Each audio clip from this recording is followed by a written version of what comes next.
बनाना पड़ेगा ना गवर्नमेंट को। अब जैसे कि कहा जाता है कि जी लोग आएँ और यहाँ पे इन्वेस्टमेंट करें, लेकिन उनकी इन्वेस्टमेंट कितनी सेफ है और क्या उनको रिटर्न में मिलेगा, ये कैसे यकीन दिलाएँगे बाहर की कंपनीज़ को? क्योंकि हम इंडिया में देखते हैं बहुत कंपनीज़ आती हैं और वहाँ पे बहुत से इवन यूट्यूब जिस पे हम लोग बात कर रहे हैं, उसका ऑफ़िस भी इंडिया में है लेकिन पाकिस्तान में नहीं है।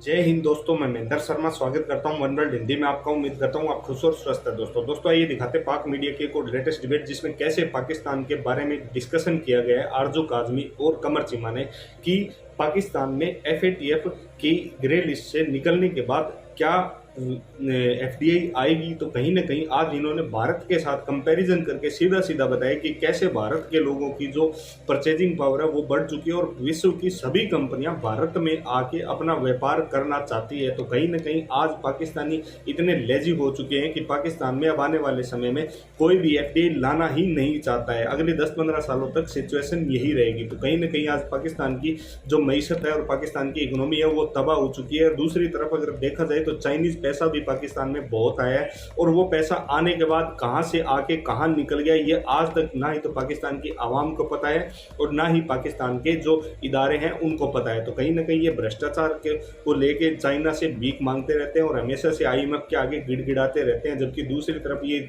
खुद कंपैरिजन कर रहे हैं कि भारत में कैसे एफडीआई आ जाती है और भारत पूरे विश्व की कंपनियों को कैसे अपनी ओर रिझा लेता है। तो दोस्तों देखिए डिबेट और कमेंट में अपनी प्रतिक्रिया जरूर दें। लास्ट में आपसे रिक्वेस्ट करूंगा, चैनल पर नए हैं तो चैनल को सबसे पहले सब्सक्राइब करें, लाइक शेयर कमेंट जरूर करें। दोस्तों जय हिंद, वंदे मातरम, भारत माता की जय। दोस्तों बनाना पड़ेगा ना गवर्नमेंट को। अब जैसे कि कहा जाता है कि जी लोग आएँ और यहाँ पे इन्वेस्टमेंट करें, लेकिन उनकी इन्वेस्टमेंट कितनी सेफ है और क्या उनको रिटर्न में मिलेगा, ये कैसे यकीन दिलाएँगे बाहर की कंपनीज़ को? क्योंकि हम इंडिया में देखते हैं बहुत कंपनीज़ आती हैं और वहाँ पे बहुत से इवन यूट्यूब जिस पे हम लोग बात कर रहे हैं, उसका ऑफ़िस भी इंडिया में है लेकिन पाकिस्तान में नहीं है। तो इसकी मतलब किस तरह से श्योरिटी देंगे? क्या एफएटीएफ से निकल जाएँगे तो कुछ आसानी हो जाएगी?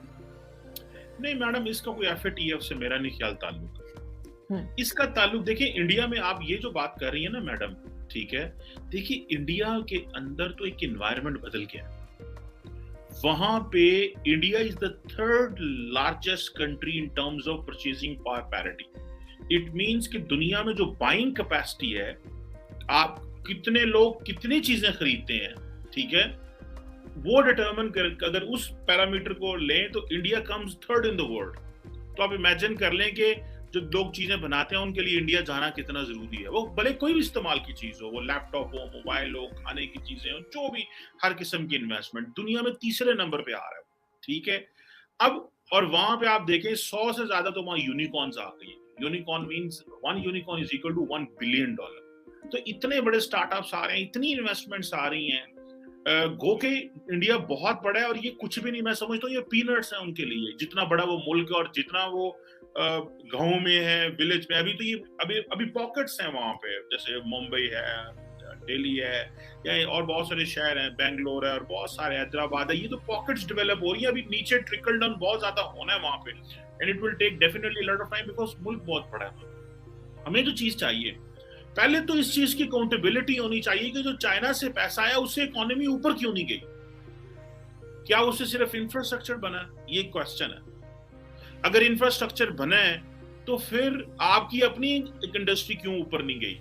अगर आपको रोड इंफ्रास्ट्रक्चर मिल गया, आपको एनर्जी मिल गई। अब देखिए ना, आपके मुल्क की बिजली जा रही है, गैस कोई नहीं है। अब वो रिसेंटली मैं पढ़ रहा था कि पाकिस्तान में गैस इंपोर्ट अगर टर्की से करनी है, एलएनजी, टर्की कह रहा हूँ, कतर से करनी है एलएनजी, तो आपके पास वो नहीं है, स्टोरेज नहीं है, वहां पे कैपेसिटी नहीं है। मतलब आप ये नहीं कह सकते अगर इस वक्त दुनिया में सस्ती कहीं से गैस मिल रही है तो आप ले नहीं सकते, लाकर रखने की थे था ही को नहीं। तो मतलब जो हमारे पास तो टैंक ही नहीं है वो वाले, जहां मतलब I don't know how that is stored, लेकिन I was just listening this. So हमारे लिए तो बड़े हमारी प्लानिंग कोई नहीं है। और हमारा वो एक मैडम एक बात होती है, मैं when I was student of masters, तुम्हारे एक सर बड़ी अच्छी बात किया करते थे। वो कहते थे जो डेवलपिंग नेशंस होती है ना, जो गरीब मुल्क होते हैं, उनका प्रॉब्लम यह है कि वहां पे लोग, people can not think long term. जो लोग हैं ना, वो यहाँ सुबह का सोचते हैं या दोपहर का सोचते हैं, या अगले दिन सुबह का सोचते हैं, रात की तो रोटी खानी है तो सवेरे की तो खानी। इट इज ऑल अबाउट रोटी की तो खानी, ठीक है। But the people who are well off, they will be rich, filthy rich, वो दे प्लान फॉर 6 months। मतलब मैं बहुत सारे कभी इस तरह मुझे फॉरेनर से मिलने का मौका मिलता है, कभी बाहर गए या पाकिस्तान में, तो वो कह रहे हैं we plan vacations for winters. मतलब दिसंबर की टिकट उन्हीं खरीद ली हैं, and they were buying it cheap और they put the money in advance. So मेरा ख्याल ये है कि हमें हमारे ये प्रॉब्लम है कि हमें ये नहीं, हमें बस ये पता है कल किस तरह गुजारना है, अगला हफ्ता किस तरह गुजारना है। सो सारी फायर फाइटिंग हो रही है। हमें हमारे मुल्क को ऊपर तरक्की करनी चाहिए, सारा कुछ है, पर मसले की हमें बाहर से तो कोई हमें किसी जिन्होंने कहते सानू पढ़िया किसी ने, हमारा तो दिल करता है हम ये इल्जाम लगाएं कि कोई हमारी तरक्की में रुकावट है, हमारा दिल करता है। देखिए जब हुक्मरानों को पता चलता है कि तरक्की नहीं हो पा रही थी, उनकी करिए, और फिर ने पढ़ो इल्जाम लाओ किसी दे पा दो। आरजू काजमी नहीं करता है पाकिस्तान की तरक्की जो है ना, ठीक है, ये उनकी वजह से हो रही है। तो मेरा ख्याल ये है कि वी शुड डिटरमिन कि हुआ क्या, एंड देन हमें पता चलेगा कि आगे किस तरह जाना है। जी मैडम। लेकिन सर जैसे आपके पास भी कई दफा शो में आते हैं कई बार तारड़ साहब, उनका कहना है कि जो भी फंड आता है पाकिस्तान में, जो कि किसी हद तक मैं समझती हूँ कि वो ठीक बता रहे हैं, कि जो भी फंड आता है कहीं से भी आए, IMF से आए या किसी और कंट्री से आए, तो वो आते ही वो बाहर चला जाता है, प्रॉपर्टीज के दाम बढ़ जाते हैं लंदन में, दुबई में और कई जगह पर।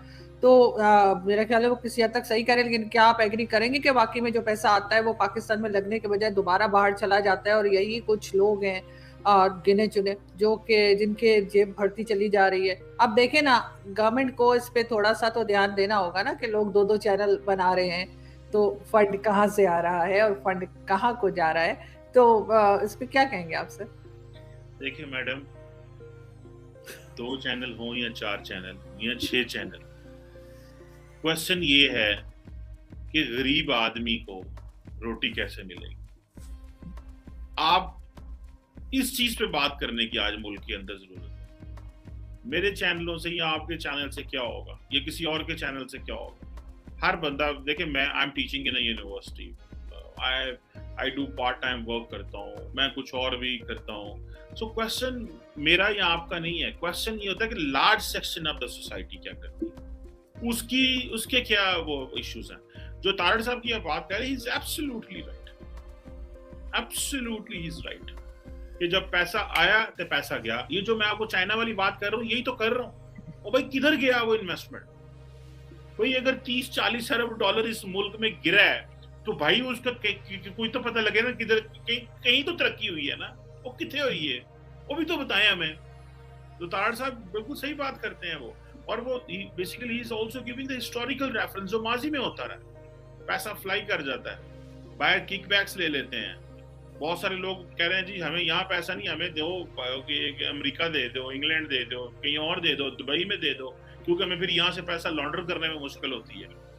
तो मसले तो इज राइट, बहुत सारी ये बातें सही हैं, और ये पाकिस्तानी इस तरह करते हैं जिनको पता, those who are at the helm of the affairs. हमने अगले दिन में देख रहे थे जिस तरह पाकिस्तान के अंदर एक आपको पता कंपनी थी इंटरनेट PTCL, पाकिस्तान टेलीकम्युनिकेशन, हमने वो एक्चुअली UAE को बेच दी जबकि वो कंपनी प्रॉफिट में थी। सो हम क्या करते हैं कि हमारे तो स्टील मिल हमारी डूबी हुई है, रेलवे हमसे चल नहीं रही, PIA दसा पठाबा आता है, साढ़े पता लगा 250 पायलट विच झूठा है। मेरे जैसे और आप जैसे बंदे जहाज चला रहे हैं, पता नहीं कितने 60 दिन। आप तो फिर भी मुझे पता है लंबा जहाज चला सकती है, मेरे साथ उतना भी नहीं चलना। सो क्वेश्चन सर आप तो बैठते ही नहीं PIA में, सर आप अपनी क्या बात कर रहे हैं? आप तो PIA में सफर ही नहीं करते, आप तो सीधे सीधे ब्रिटिश एयरवेज और कतर एयरवे और इधर उधर जाते हैं। तो आप सर मतलब मेरे जैसे लोगों की बात करें, हम जो गरीब तबका यहाँ पे पिस रहा है, आपके जैसा नहीं जो अमेरिका घूम रहे हैं और 2-2 चैनल बना रहे हैं।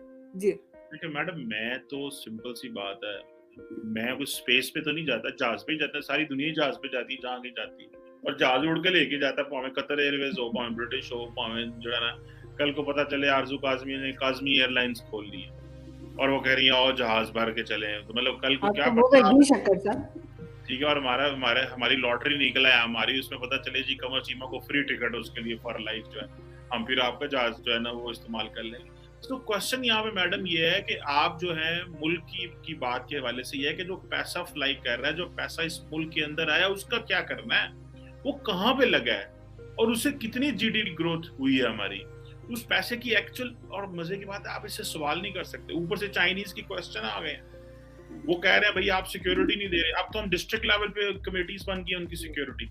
तो लार्जली पहले ये होता था सूबा देखता था या पता नहीं उसको क्या उन्होंने मैकेनिज्म बनाया था, लेकिन वो डिस्ट्रिक्ट लेवल पे कह रहे हैं ताकि वहां पे लोकल पुलिस को इंगेज किया जाए चाइनीज की सिक्योरिटी के लिए।